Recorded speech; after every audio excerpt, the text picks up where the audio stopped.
Today, we are going to talk about a really cool feature in QCT6 Gold, Virtual Longarm. If you have ever designed, or maybe you've seen a design in the design store that you wanted to stitch out, but it was going to be bigger than the throat space of your machine, this feature makes it possible to stitch it out anyway, across multiple zones seamlessly.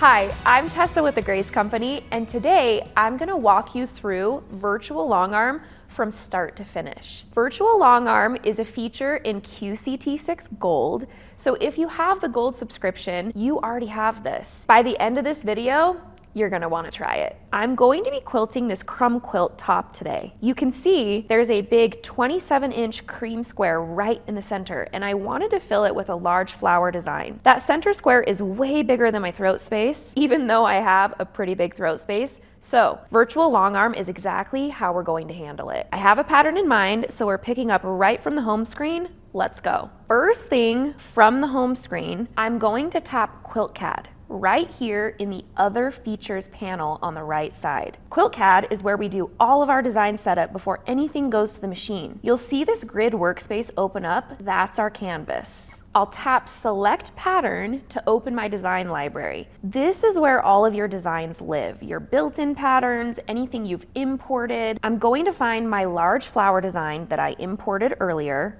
There it is. I'll tap it once to select it and then hit Open. This next step is really important, so stay with me. I need to tell the software exactly how big that center block is that I want to quilt out. That center square is 27 inches by 27 inches. To do that, I'm going to tap the size button up here near the top right. So I'm going to tap the size button. This opens the quilt setup window. First thing I'm going to do is tap Set to 1 by 1. This tells the software I'm working with just one single large block, not a repeating layout. My whole quilt, as far as this design is concerned, is just this one block. I'll type in my block dimensions, so the height is 27, the width is 27. You'll notice the quilt sizing also updates to match. That's completely normal. Don't let that throw you off. The software is just treating your block as the whole quilt for this design. Tap OK when you're done. Now, I need to select my block so the software knows where to drop the design. I'll tap Select, then tap All None to select the block. You'll see the background turn gray. That means the block is selected and ready. Now I'll tap Place Pattern, and there's my flower. If I want to resize, rotate, or flip it, I can use these Size, Move, Rotate, and Flip buttons here on the right panel. One little tip, tap that step button to control how big or small each adjustment is. It goes from tiny micro adjustments all the way up to jumbo. So if you need to nudge something just a hair, tiny is your friend. For my flower, I'm pretty happy with how it fills the block, but I am gonna size it just slightly larger. Now that I'm happy with how my block looks, before we do anything else, trust me, let's save. I always save before sending anything to the machine. It's a good habit, so I'm gonna tap the Save button in the toolbar. A window pops up asking for a name. Give it something descriptive that you'll remember later. Today, I'm gonna do Center Flower 27 inch. And then tap Save. Here's where the magic happens. Make sure your block is still selected. That gray background should still be there. If not, just tap All None again really quick. I'm going to tap Sew in Zones down here in the bottom right panel. A dialog box opens up letting me know this pattern is larger than my safe area and will be split using Virtual Longarm. That's exactly what we want. So go ahead and tap Yes to continue. You might see a progress bar pop up here while the software works out its plan for splitting your design across zones. Just be patient, let it do its thing. The bigger your design, the longer that might take. I would highly recommend this next part. Save this as a zone sewing session. I always save before starting a zone. It means that if I need to take a break in the middle of quilting, or if anything unexpected happens, I can pick right back up where I left off. So go ahead and tap the Save button in the top left of the toolbar, and then I'm gonna give this session a name. I'm gonna call it Center Flower Zones, and then tap Save.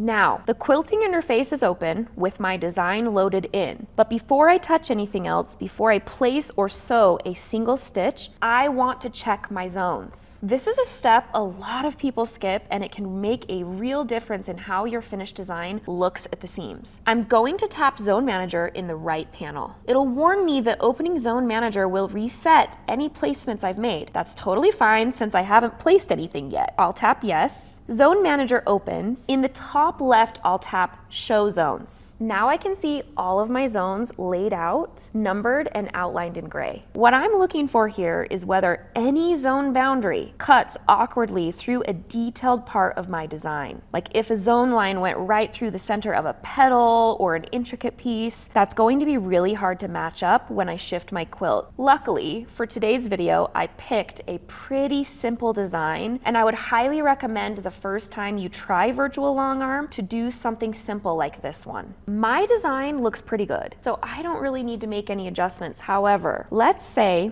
there was a problematic break in between two zones. I can tap VL Adjust to change the height percentage. The key rule is never go above 90%. That 10% cushion is really important for real world quilt shifting because nothing is ever perfectly square on a frame. I am gonna go ahead and change from 75 to 85. Let's see what that does. Oh, actually now, by making that small adjustment, I can see that my design has rezoned. I now only have 2 zones versus 3. And if you look at the green line that is going through my design, I can see that I really only have to deal with 4 breaks. That is going to be so much better. When I go back to 75% for my height percentage, I am now gonna have to deal with 1, 2, 3, 4, 5, 6, 7, 8 breaks. I would much rather deal with 4. So let's go back to 85. We are still within our cushion zone because I have not exceeded 90. I am really happy with how this looks. Let's go ahead and stitch this out. On the bottom right of your screen, you're going to see a section titled Zone Preferences. I want to make sure 4-point zone placement is selected. This gives me the most accurate placement possible when I'm shifting the quilt between zones. I'm happy with these settings, so I'm going to go ahead and tap OK to close out the Zone Manager. It's asking me if I want to save again. Always say yes. Save as many times as you can. And I'm just saving over my previous files, so I can go ahead and say yes there. We're back on the quilting interface and we're ready to place zone 1. I'll use the 4-point placement method, so I'll move my needle to each of the 4 placement corners as the software prompts me and tap the corresponding point on the screen to register it. The software then knows exactly where to stitch. Essentially, I'm just showing my machine, hey, here's where my block is. Zone 1 is placed. Before I sew though, I'm gonna do a quick trace to make sure the design is sitting where I want it on my quilt. You'll see the trace button right above the sew button. So go ahead and tap trace. I'm seeing my machine move across the block and everything looks good. So I am ready to sew. For me personally, I like to move my machine close to where I think it's potentially going to start sewing. And I know that because on the screen, I can see this green little circle. But just to double check, make sure that I'm in the right spot, I hit the toolbox, and then this top button says move to start point. I'm gonna go ahead and tap that. Now the machine is going to move exactly to the start point. I was pretty dang close. Okay. Now, I am ready to start sewing, but first, I need to bring my bottom thread up. Now that my bottom thread is pulled up, I'm ready to tap sew. Because of the design and the way it's stitching out, there was a trim line. I like to just give a little bit of slack when the machine is moving.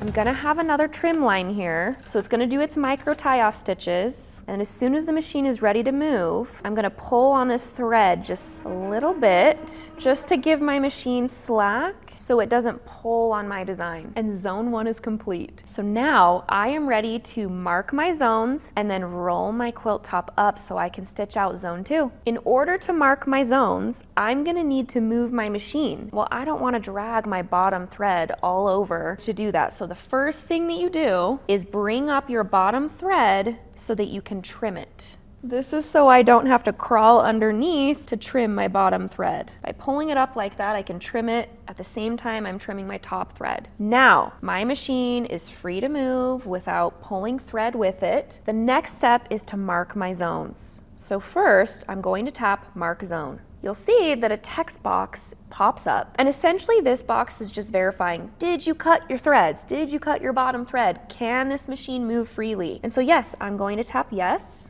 Now the machine is going to move to the first zone that needs to be marked, and that is B. That's going to be my B marking. I am going to be using just a number 2 pencil because I know I can erase these markings out when I'm finished. In order to know where I need to mark, I'm going to tap single stitch. That is going to create a puncture mark exactly where I need to mark with my pencil. I still need to mark my A marking, so I'm going to tap next mark.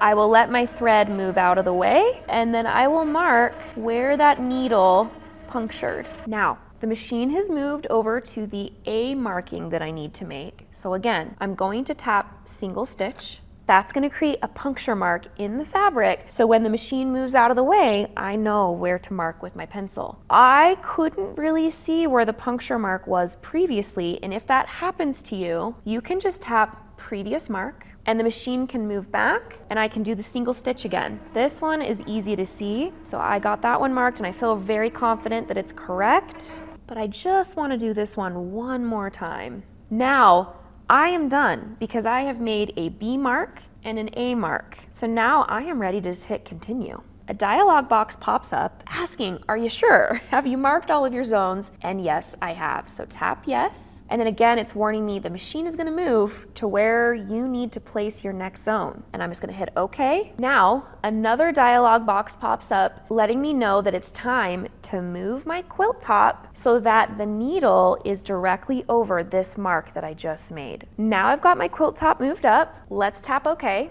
It's asking me again, have you moved your fabric? Yes. Touch OK one more time. And now we are ready to place zone 2. Very similar process to the first placements. I align my needle over zone A, and then I tap A on the screen.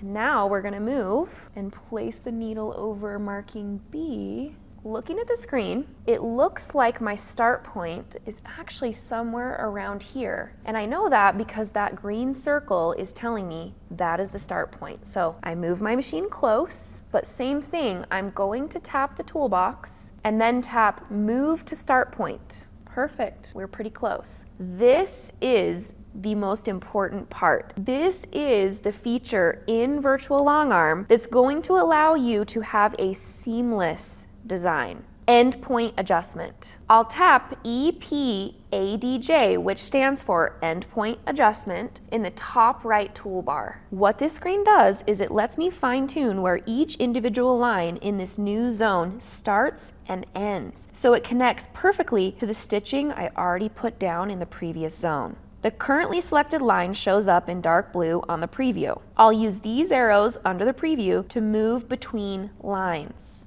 I want to make sure there is a hold applied. When there's no hold, any adjustment I make is going to shift the entire line together. What I want to do is shift as little of the line as possible, but enough to match my end point with the previous stitching. I'll move my needle over the spot on my quilt where I want this line to connect, then tap snap. The line jumps right to where my needle is. And because I have the hold, which is that little hand, only a small section of my line adjusts. That's exactly what I want. That was a very micro movement, but it matters, and that is going to provide much more seamless quilting. Just a quick tip, anytime you are adjusting or marking zones or anything like that, don't lean on your frame. It actually can make a big enough difference and mess with the positioning of your quilting. So just a word of caution. Sometimes both ends of a line need to connect to previous stitching, and mine does. If that's the case in your design, I am going to tap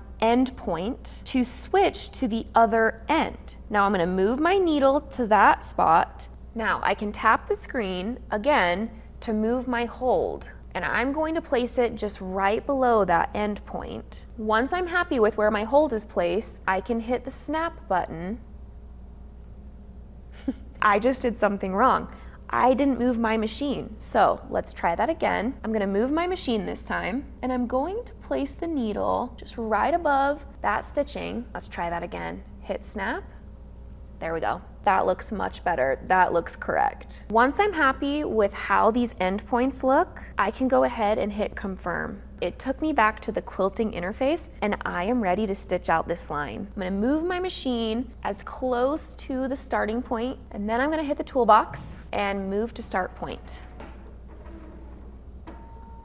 Great. Now, I can bring up my bottom thread. Again, I'm not leaning on my frame, even though I'm short. So now that I've got my bottom thread brought up, I am ready to sew. So tap sew.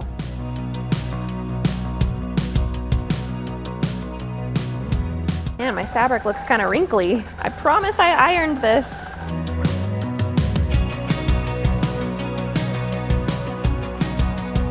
Here is something really important. I want you to adjust and stitch out one line at a time. Every time we stitch, the fabric is going to adjust, and so don't adjust all of the lines at one time and stitch them out at once.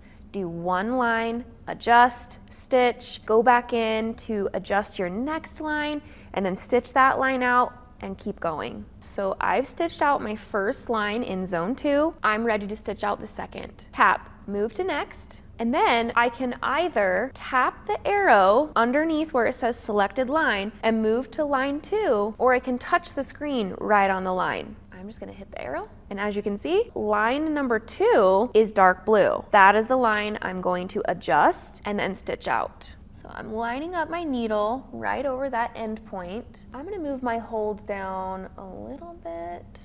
There we go. And now I'm ready to hit snap. And that adjusts my line. Now I'm ready to adjust the end point. So I tap end point. I'm gonna move my hold, and now I'm ready to move my needle and position it over the other point that I want to, be matched up, to have that seamless look. And then I hit snap. And if you look closely, it's kind of hard to see on the screen. There's a gray line underneath the blue. That's my ghost line. That allows me to see how far did you move. If I hit the reset button, it's gonna move back to that gray line. I'm gonna go ahead and tap confirm, and now I'm ready to sew. I move my machine over to where I think it's going to start sewing, but then just to double check myself, I go to the toolbox, tap move to start point. I was pretty close. I need to bring my bottom thread up, and now I can tap sew. When all your zones are done and you step back from the machine, it's going to look like one continuous unbroken flower across that whole 27-inch square. That's the power of Virtual Longarm. And that is Virtual Longarm in QCT6 Gold from start to finish. Don't forget to like and subscribe so you don't miss another video like this one, and I will see you next time. The fun doesn't have to stop. Watch some more videos from Grace Company on our support channel, our Quilters Playground channel, and right here.